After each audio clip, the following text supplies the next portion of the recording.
Bonsoir ou bonjour, quelle joie de se retrouver encore pour partager la parole de Dieu. Alléluia. On espère que vous avez passé une bonne semaine et voilà, que vous vous faites du bien aussi au travers des vidéos, des cultes, des études bibliques ou autres, des chants, des cantiques que vous pouvez trouver sur la chaîne YouTube. En tous les cas, voilà, soyez vraiment encouragés, fortifiés dans le Seigneur. Et on se réjouit vraiment encore aujourd'hui de pouvoir ouvrir la parole de Dieu ensemble et de voir ce qu'elle a à nous dire. Alors, je vous avais dit que l'on verrait aujourd'hui le ministère de docteur, d'enseignant, mais nous allons reporter cela, si vous le voulez bien, à la semaine prochaine, car le Saint-Esprit m'a mis sur le cœur un autre message. Donc, c'est comment vivre un réveil spirituel. Voilà ce que le Seigneur a placé sur mon cœur. Et je voudrais donner donc 3 courtes pensées sur ce que nous devons faire pour retrouver une vie spirituelle remplie du Saint-Esprit, une vie à la gloire du Seigneur. Comment vivre un réveil spirituel personnel? Premièrement, nous allons dans Luc 15, verset 17. Donc c'est l'histoire du fils prodigue, il s'est éloigné de Dieu, voilà, et puis alors qu'il s'est éloigné de Dieu, voilà que maintenant il va avoir une bonne réaction, une bonne attitude. Étant rentré en lui-même, donc le fils prodigue dit: combien d'ouvriers chez mon père ont du pain en abondance, et moi ici je meurs de faim. Je me lèverai, j'irai vers mon père, et je lui dirai: mon père, j'ai péché contre le ciel et contre toi. Je ne suis plus digne d'être appelé ton fils. Traite-moi comme l'un de tes ouvriers. Et il se leva et alla vers son père. Comme il était encore loin, son père le vit et fut ému de compassion. Il courut se jeter à son cou et l'embrassa. Amen, amen, amen, amen.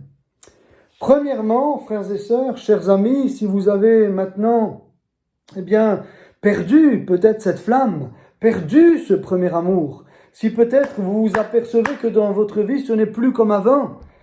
Voyez, moi ça fait quelques années, par la grâce de Dieu, que je connais le Seigneur.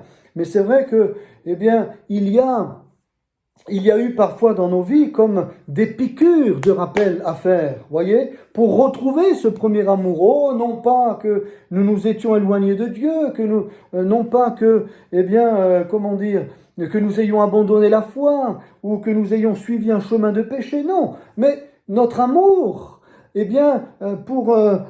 parce qu'il y a une certaine routine parfois qui s'installe pour certaines raisons qui pour nous semblent logiques ou normales, notre vie peut s'installer sans qu'on y prête garde. Notre vie peut s'installer dans un certain confort, vous voyez, dans une certaine monotonie, voilà, dans une vie linéaire, dans une certaine habitude, voilà, et puis on s'en rend pas compte. On ne s'en rend pas compte. Alors comment sortir de là? Comment retrouver une vie remplie du Saint-Esprit? Comment vivre un réveil personnel? Comme l'a fait ici le fils perdu, le fils prodigue. Rentrer en soi-même. Étant rentré en lui-même, il a fait le bilan. Rentrer en soi-même, ça veut dire faire un bilan de sa vie spirituelle, de sa vie en général, mais surtout de sa vie spirituelle. Voilà, faire un bilan. Donc ça veut dire que pour vivre un réveil spirituel, il faut être honnête avec soi-même. Voilà, être honnête avec soi-même, être vrai avec soi-même, et se dire où est-ce que j'en suis aujourd'hui, depuis que j'ai donné ma vie à Jésus, où est-ce que j'en suis aujourd'hui? Où est passée ma flamme pour Dieu? Ma soif, la faim et la soif que j'avais de lire la Bible, de prier, d'aller aux réunions, ce zèle que j'avais, l'amour pour les frères et sœurs, ce zèle que j'avais pour la maison de Dieu. Contre qui ai-je encore de la rancune? Dans mon cœur, est-ce que j'ai encore des dossiers avec un membre de ma famille, avec un frère, une sœur, avec des choses du passé? Dans mon cœur, est-ce que j'ai réglé ça dans mon cœur? Peut-être qu'on ne pourra jamais le régler avec les personnes, parce que les personnes peut-être sont parties, ou peut-être que ce n'est pas le moment, voyez? Parce que c'est comme Joseph. Joseph, il a dû patienter, il a dû attendre que Dieu prépare les choses pour se réconcilier avec ses frères. Il ne s'agit pas de faire tout et n'importe quoi. Mais il faut que ces choses-là soient réglées dans le cœur. Une fois qu'elles sont réglées dans notre cœur, eh bien après Dieu peut disposer lui-même en son temps les choses. Il peut disposer des situations, il peut préparer des réconciliations, il peut préparer des cœurs qui sont touchés d'un frère, d'une sœur, etc. Voyez? Mais tout se passe avant tout dans notre cœur. Je dois régler tout ça dans mon cœur pour aller de l'avant en 2004. Je ne veux plus rester avec toutes ces choses-là que je peux avoir dans mon cœur, peut-être même une seule personne. Mais à chaque fois que je lis la Bible, le Seigneur me rappelle, mais pardonne, abandonne cette rancune, abandonne cette amertume, cette animosité qui te fait mal. Laisse, tu ne pourras pas refaire le passé. Ce qui a été fait a été fait. Le mal que l'on t'a fait a été fait. Et puis toi aussi, peut-être tu t'es embrouillé, etc. Voilà, c'est fait. Mais maintenant, le Seigneur, a autre chose de prévu pour toi. Il a une vie de réveil prévue pour toi pour 2024. Il a envie de te relever, il a envie de te voir sourire à la vie. Il a envie de te connaître comme il t'a connu avant et même encore mieux, quand tu étais rempli du Seigneur. Ah, tu te souviens de ça? Quand tu dévorais la Bible, quand tu priais, quand tu louais le Seigneur, tu te souviens de ça? Tu te souviens quand tu allais aux réunions, quand tu étais content? Eh oui, parce que tu étais peut-être nouveau converti, tu avais ce zèle qui était tout neuf. Mais le Seigneur peut te redonner encore mieux que ça. Encore mieux que ça. Il faut que tu refuses de ressasser le passé, de remuer le passé. Demande pardon à Dieu et tire un trait sur le passé, va de l'avant. Tire un trait définitivement sur le passé et va de l'avant. Demande pardon à Dieu, un pardon sincère. Le Seigneur, il est là, comme pour ce fils prodigue. Il est là. Ému de compassion. Il veut se jeter à ton cou et t'embrasser. C'est une métaphore, bien sûr. Mais le Seigneur veut te prendre dans ses bras tout à nouveau.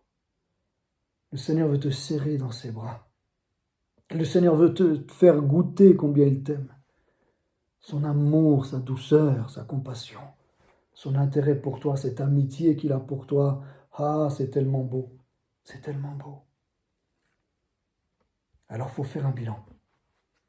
Fais un bilan. Il y a des personnes qui ont retardé le réveil et des personnes même qui ne l'ont jamais eu parce qu'elles ont toujours reporté au lendemain leur réveil spirituel. Elles se sont dit, bon, je ne suis pas encore prêt, je pardonnerai plus tard, j'attends que Dieu fasse une œuvre dans ma vie. Mais l'œuvre que Dieu fait dans notre vie, dans ta vie et dans ma vie, mon frère, ma sœur, c'est l'œuvre que toi, tu lui permets de faire. Ça commence par toi. La Bible dit, approchez-vous de Dieu et Dieu s'approchera de vous. C'est ce que dit l'apôtre Jacques. Approchez-vous de Dieu et Dieu s'approchera de vous. Ce verset me vient maintenant, je vais juste vous le laisser là.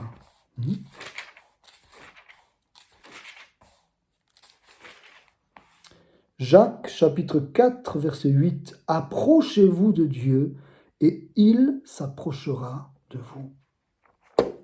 Voilà.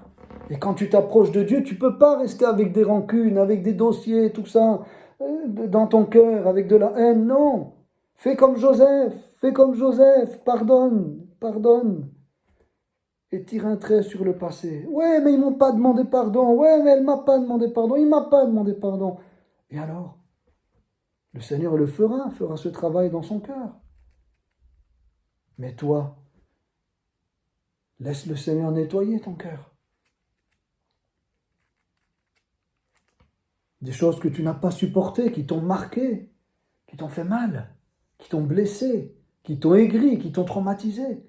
Remets tout ça au Seigneur, mon frère, ma sœur. Remets tout ça au Seigneur. Dis-lui tout ça. Et tu lui dis, je veux faire table rase maintenant, Seigneur. Je ne veux plus revenir là-dessus. De toute façon, tu ne peux pas refaire le passé. Ce qui s'est passé, ça s'est passé. Qui n'a pas fait d'erreur? Même Joseph, il a fait des erreurs.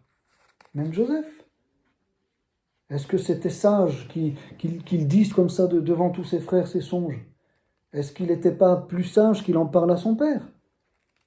C'est une question. Je ne dis pas qu'il n'aurait pas dû le faire. On peut se poser la question. Vu déjà comme c'était tendu, peut-être a-t-il manqué de sagesse. Il était jeune. Et il aurait dû dire, papa, voilà, j'ai ces songes-là, qu'est-ce que tu en penses? Et il les a dit devant tout le monde. Bon, à 17 ans, qu'est-ce que vous voulez? Peut-être un manque de sagesse. Peut-être. C'est une question. Encore une fois, c'est une question. On a le droit de se poser ce genre de questions. En voulant bien faire, parfois on a mal fait. On voulait bien faire, l'intention était peut-être bonne, mais c'était ni le moment, ni le lieu, on a manqué de sagesse, on n'a pas agi avec circonspection, on n'a pas été forcément guidé par le Saint-Esprit, et ça a conduit parfois à des, à à des incompréhensions et puis à des problèmes. Mais tout ça, le Seigneur le sait, il connaît ton cœur. L'homme regarde à ce qui frappe les yeux, mais Dieu regarde au cœur. L'homme regarde à ce qui frappe les yeux, mais l'Éternel regarde au cœur. L'homme regarde à ce qui frappe les yeux, mais l'Éternel regarde au cœur. Vous vous souvenez, ce cantique que chantent les enfants? Ben oui, que ce soit une réalité dans nos vies, qu'on puisse le réaliser. Ne cherchons pas que des hommes reçoivent une prophétie pour nous. Tu as souffert de ceci, tu as souffert de cela, mais Dieu veut te guérir. Va toi-même dans la chambre, mon frère, ma sœur. Va recevoir de Dieu ce pardon. Va recevoir de Dieu cette guérison du passé. Va recevoir de Dieu cette consolation, cette huile qui va couler sur ta vie encore plus qu'avant. Va, mon frère, ma sœur, va verser ses larmes dans le lieu secret. Dis-le à ton Père, dis-le lui à ton Père, dis-le lui. Et confesse ce que tu as à confesser, mais dis-le lui. Alléluia. Pour avoir un réveil spirituel dans sa vie, on est obligé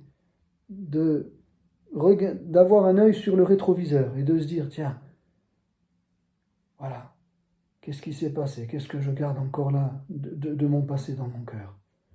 Mais pas pour ensuite conduire encore en ayant toujours l'œil sur le rétroviseur. N'est-ce pas? Parce que c'est dangereux, on risque de faire un accident.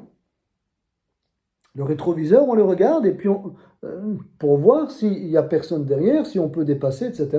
Et ensuite, on concentre de nouveau notre attention sur la route devant nous. On fonce, on va de l'avant. Mais c'est utile, n'est-ce pas, pour ne pas faire d'accident, pour ne pas partir dans le décor, d'avoir l'œil sur les rétroviseurs. Et ça, dans sa grâce, Dieu nous permet de le faire à tout moment. Qui d'entre nous peut prétendre être parfait, n'avoir jamais failli, n'avoir jamais manqué? Qui peut être ainsi juste devant Dieu? Personne. Et donc c'est bon de faire cet examen de manière sincère. Et puis de dire au Seigneur vraiment tout ce qui nous a fait mal. Vraiment de lui dire, c'est le meilleur des psychologues, mon frère, ma sœur.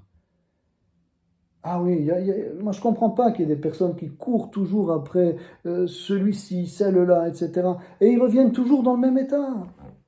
Voyez, ils reviennent toujours dans le même état. La Bible dit, malheur à celui qui se confie dans l'homme, mais béni soit l'homme qui se confie en l'Éternel. Ça ne veut pas dire qu'il ne faut pas faire de la relation d'aide, etc. Mais disons qu'à un moment donné, même de toute façon dans le cadre de la relation d'aide, tu vois bien que les frères et sœurs qui t'aident, à un moment donné, t'ont dit, maintenant, c'est à toi de jouer. Maintenant, la balle est dans ton camp.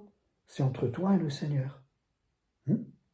Donc oui, pour un accompagnement, mais un accompagnement qui te conduit à te placer toi-même personnellement devant le Seigneur et faire un bilan, un état des lieux. Laisse faire le Seigneur. Ça peut prendre même des jours et peut-être même des semaines. Mais laisse faire le Seigneur. Laisse-le guérir ton cœur. Laisse-le avoir un droit de regard sur ta vie, sur ton intériorité, sur tes pensées, sur ce que tu remues, sur ce que tu ressasses dans tes journées, sur ce qui habite ton cœur, sur sur ce qui te préoccupe, sur ce qui te domine. Laisse le Seigneur avoir un droit de regard sur ton cœur. Le reste, ça lui appartient, mon frère, ma sœur. Le reste, ça lui appartient. Amen. Alors, et puis la deuxième chose, c'est dit comme ça que ta parole est une lampe à mes pieds, une lumière sur mon sentier. Ta parole est une lampe à mes pieds, une lumière. Ta parole est une lampe à mes pieds, une lumière sur mon sentier. Psaume 102, 119, verset 105. Ta parole est une lampe à mes pieds, une lumière sur mon sentier. Tu te souviens comment tu lisais la Bible avec soif, n'est-ce pas, avec passion. Tu ne manquais pas un jour. Tu t'étais peut-être dit, il faut que je lise la Bible en 1 an, alors paf, je vais lire tant de chapitres par jour. Il n'y a pas, j'aime trop la parole de Dieu. Tu te souviens de ça?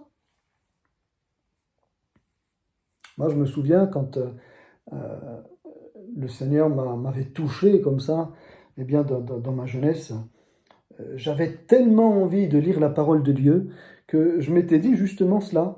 Je vais compter le nombre de pages que contient ma Bible, je vais les diviser par 365 et je vais voir eh bien, combien de pages il faut pour lire la Bible en 1 an. Voilà. Puis s'il faut autant de pages, moi je veux la lire 2 fois ou 3 fois. Donc je multiplierai par 2 ou par 3 le nombre de pages ou de chapitres. Vous voyez? Et puis, voilà. Et je remercie le Seigneur parce que c'est vrai que la connaissance que par la grâce de Dieu le Seigneur me permet d'avoir maintenant, eh bien, c'est le fruit de ce réveil personnel. Parce que c'est pas parce qu'on est pasteur forcément qu'on connaît bien la Bible. Alors normalement oui. Vous allez dire, attendez pasteur, vous exagérez. C'est comme si un mécano, il connaît pas la mécanique. J'ai pas dit ça, mais ce que je veux dire, c'est que on peut connaître la Bible, normalement, hein, comme un pasteur quelconque, et bien connaître la parole. C'est-à-dire, non seulement bien la connaître, mais quand on parle de la parole, être encore animé du Saint-Esprit, être passionné. Hein, voilà, pas juste lire la Bible, mais être passionné par la parole de Dieu. C'est la parole du Seigneur.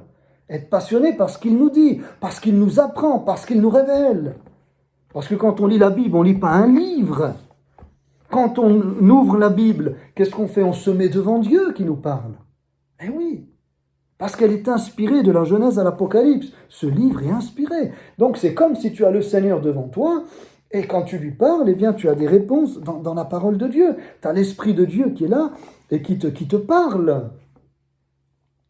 Et tu te souviens de ça parce que tu l'as vécu. Alors c'est vrai que voilà, même quand on enseigne la parole de Dieu, si on ne lit plus comme avant la parole, ou en tout cas même de manière différente, peu importe, hein, on doit peut-être, et certainement qu'on évolue aussi dans notre façon de lire la Bible. Hein. Là, j'ai donné un exemple, mais ce qui compte, c'est en tout cas de la lire avec passion, qu'elle nous parle, qu'elle nous reprend, qu'elle nous corrige, qu'elle nous enseigne, qu'elle nous console, qu'elle nous édifie, qu'elle nous exhorte. Qu'elle nous perfectionne, qu'elle nous amène toujours plus près du Seigneur, qu'elle nous aligne sur la volonté de Dieu, n'est-ce pas? Qu'elle nous garde sur le bon sentier, qu'elle nous montre les choses mauvaises desquelles eh bien, nous devons nous séparer. Qu'elle nous guide, qu'elle fasse le ménage en fait par le Saint-Esprit. Le Seigneur fait le ménage dans notre vie par la parole de Dieu. Voilà. Redonne envie à ton âme de se nourrir des choses de Dieu. J'ai bien dit, redonne envie. J'ai pas dit, demande au Seigneur qu'il te redonne envie. Non, redonne envie toi-même à ton âme de se nourrir des choses de Dieu. Pourquoi? Parce que c'est comme un malade en convalescence. Quand on est malade, vous savez, même une grippe, on perd l'appétit. Vous avez remarqué, hein? On perd l'appétit. Peut-être même si avant on aimait, je sais pas moi, telle ou telle boisson, eh bien, voilà. Ça nous dit rien. Jusqu'à ce que petit à petit, on se force, on est bien obligé. Même si on prend des médicaments, on est bien obligé parce que si on ne mange pas, on ne va pas guérir, on va retarder la guérison. Donc, vous le savez aussi bien que moi, parfois quand on est malade, on a de la fièvre ou comme ça, on n'a pas faim. Et alors, on doit quand même se forcer gentiment. Et petit à petit, le fait de manger petit à petit, l'appétit revient. l'appétit vient en mangeant. Vous connaissez tous ce proverbe, hein? Mais il y a une vérité là-dedans. Quand on se force parce qu'on sait que c'est pour notre bien, pour se rétablir physiquement, eh bien, on n'hésite pas. Et il ne s'agit pas de manger tout un poulet avec 3 kilos de frites directement, hein. Je ne vous souhaite pas non plus, après quand vous êtes en forme, parce que 3 kilos de frites et un poulet, bon. Mais vous comprenez ce que je veux dire. Donc, petit à petit, faut retrouver l'appétit. Il faut retrouver l'envie de lire la Bible. Il faut retrouver le goût de lire la Bible. Il faut retrouver la passion de lire la Bible. Loro kunda maya papa basokata daishir.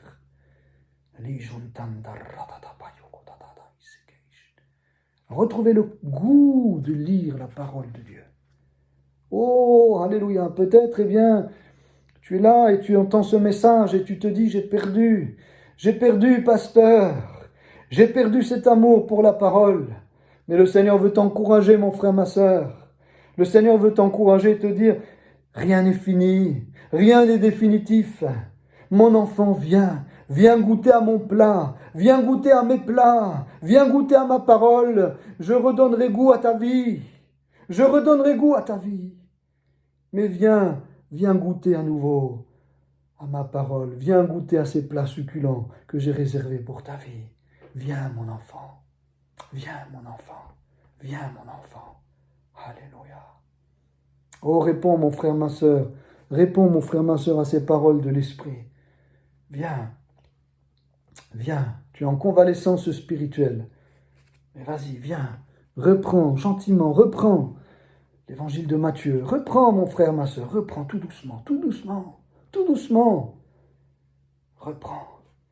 Le lundi, reprends le mardi, reprends le mercredi. Et quelques versets. Et puis un chapitre. Et puis un chapitre et demi. Puis tout doucement, un deuxième chapitre. Et puis tu vas retrouver ce goût à la parole de Dieu. Tu vas voir les larmes qui ont coulé à nouveau. Parce que Dieu te parle. Les larmes. Alléluia. Parce que tu sens combien le Seigneur t'aime. Les larmes parce que tu sens Dieu tellement te parler, percuter ton cœur. Des larmes de joie, des larmes de repentance. Oh, des larmes que Dieu recueille, des larmes qui font du bien.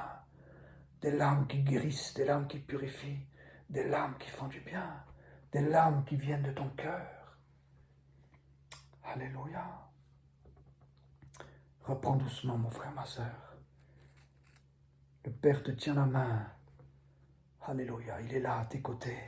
Dès que tu ouvres la Bible, il est à côté de toi avec son regard de Père. Il te dit, oui, c'est bien, c'est le bon chemin. Vas-y, tu vas te retaper, tu vas te refaire une santé. Vas-y, mon fils, vas-y, ma fille. Repars à zéro. Alléluia. Alléluia. Alléluia. Gloire à Dieu. Gloire à Dieu. Que le Seigneur te restaure par la méditation de sa parole. Oh, qu'il te redonne goût aux choses qui viennent d'en haut, aux choses qui viennent du ciel, aux choses qui viennent de Dieu. Qu'il te redonne goût à la Bible, à la lecture, à la méditation, comme jamais auparavant. Alléluia.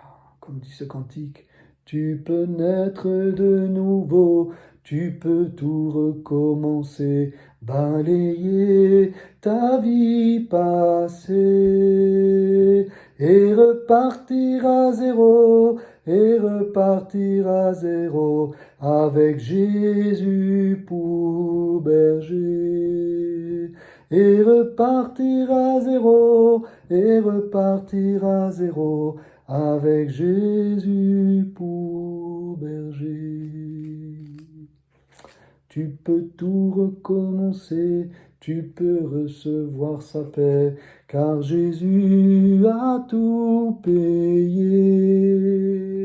Tu peux repartir à zéro, oui, repartir à zéro, avec Jésus pour berger. Oui, c'est possible. Oui, c'est possible. Alors va, plonge tes regards dans sa parole. Et puis, alors ça c'est un secret que j'ai bien sûr non seulement expérimenté, et que je continue d'expérimenter, frères et sœurs. Ce secret-là, c'est une vie de louange. Une vie de louange. Si vous regardez bien, Paul nous indique le chemin pour retrouver vraiment une vie de prière, tout ça. Donc, bien sûr qu'on peut prier directement, mais on l'a déjà fait quelque part. Lorsque tu fais un bilan de ta vie et tu t'approches de Dieu, comme ce chemin du tabernacle, il y a cette porte, n'est-ce pas, à l'entrée du parvis, et tu dois te baisser pour entrer dans le parvis, donc tu t'humilies. Et puis il y a l'autel des sacrifices, donc l'autel des holocaustes, et là aujourd'hui c'est la croix, et tu demandes pardon au Seigneur, tu lui demandes aussi de te guérir, puisqu'à la croix il a porté non seulement tes péchés, mais il a porté tes douleurs, tes maladies, ton passé, il a porté tes drames, il a porté les souffrances de l'âme, il a porté ces bleus qui est à l'intérieur de toi, il a tout porté sur lui. Alors tu t'approches déjà dans la prière et tu pleures et tu bénis Dieu et tu confesses et tu t'approches du Seigneur et à la cuve des reins, tu te laisses laver par l'eau de la parole et sanctifié par le Saint-Esprit.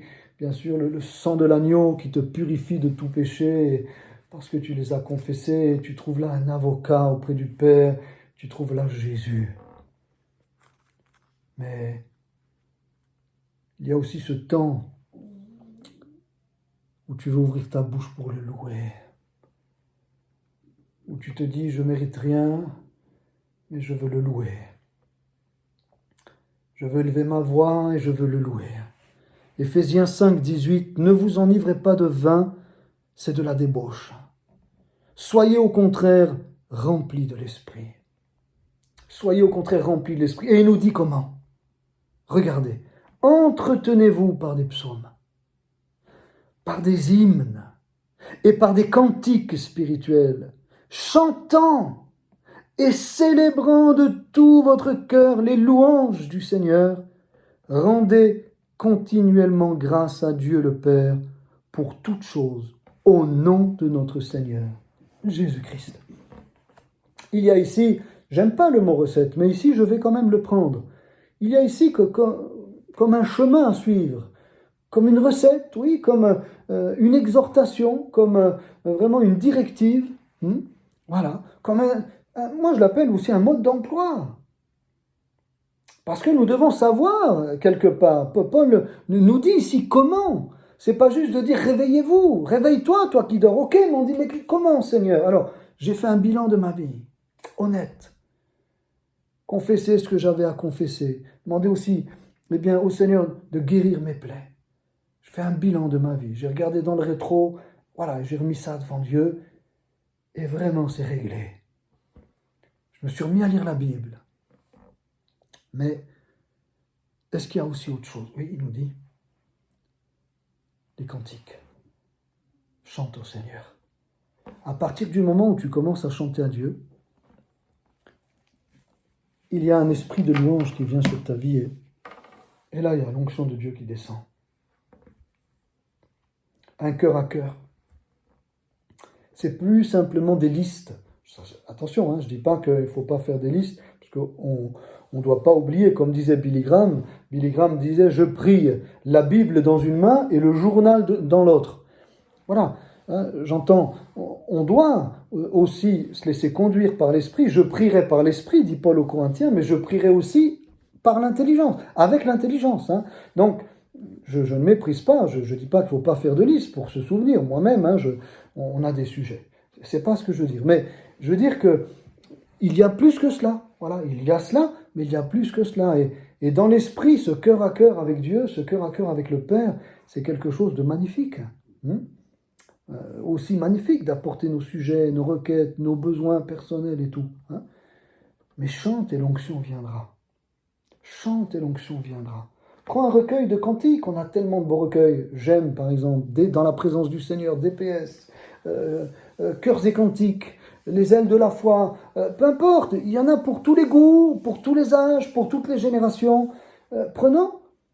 Moi, combien j'ai été visité, des fois je prends un recueil de chants, j'ouvre comme ça, et puis je rechante avec ces paroles, parce que sur les vieux cantiques, il y a plusieurs refrains, hein, et comme ça, je reprends ces cantiques-là, mais combien de fois le Seigneur m'a visité, mais combien de fois l'Esprit de Dieu est venu sur moi, mais combien de fois avec puissance, parce que je me suis mis à chanter des cantiques. Est-ce que c'est quelque chose comme ça, une recette moderne et tout? Non, on l'a lu, on l'a lu. Galates 5, à partir du verset 18. On l'a lu. Soyez remplis de l'esprit, entretenez-vous par des psaumes, par des hymnes, par des cantiques spirituels. Hein. Voilà. Chantons et célébrons le Seigneur de tout notre cœur. Voilà. Et rendez continuellement grâce à Dieu, hein, le Père, par Jésus-Christ. On l'a lu. Donc c'est la recette de Dieu. Voilà. Paul nous a communiqué la recette de Dieu. Rends grâce, remercie le Seigneur. Compte les bienfaits de Dieu, mets-les tous devant tes yeux. Tu verras en adorant combien le nombre en est grand. Oh, qu'il est beau ce chant. Et qu'ils sont beaux, qu'elles sont belles ces strophes. Oui, chante. Je me souviens avoir été récemment en voiture avec un frère et je lui disais, mais chante mon frère. Tu les connais les cantiques, n'est-ce pas? Il dit, oui, mais j'ose pas, mais chante. Si tu veux être visité par l'Esprit, chante. Et il n'osait pas. Je lui dis, est-ce que tu le fais à la maison? Mon frère, il dit non. Je lui dis, mais fais-le alors. Il va être baptisé dans le Saint-Esprit. Je lui dis, mais fais-le mon frère. Chante à la maison. Il y a plus de bonheur à donner qu'à recevoir. Même à Dieu, quand on donne à Dieu notre louange. Vous croyez que Dieu va pas... Puisque ça le rend vraiment... le Seigneur se réjouit, n'est-ce pas? Ça le réjouit. Le Seigneur est comblé quand il nous entend le louer. Alors eh bien en retour, sans le demander, on a des douches, on a vraiment des bains de l'esprit, hein, des renouveaux dans l'esprit. Et je lui ai dit, tu le fais à la maison? Il m'a dit non. Il dit, fais-le. Je lui ai dit, fais-le. Et tu verras comment la présence de Dieu va venir sur toi.